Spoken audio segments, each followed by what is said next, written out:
સુરતના સારોલી વિસ્તારમાં નજીવી બાબતે કાયદો હાથમાં લેનાર શખ્સો સામે પોલીસે લાલાક કરી છે। અકસ્માત બાદ પતિને બચાવવા ગયેલા પત્ની અને માસૂમ પુત્ર પર હુમલો કરનાર 3 શખ્સોને પોલીસે ઘટના સ્થળે લઈ જઈ પાઠ ભણાવ્યો હતો।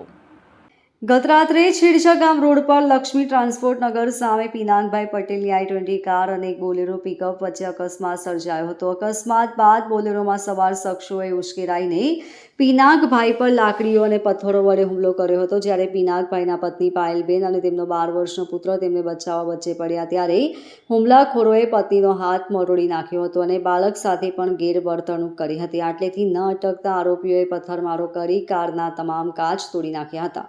પાયલબેન પટેલની ફરિયાદના આધારે સારોલી પોલીસે ભારતીય ન્યાય સંહિતા BNSની વિવિધ કલમો હેઠળ ગુનો નોંધી આરોપીની ધરપકડ કરી હતી।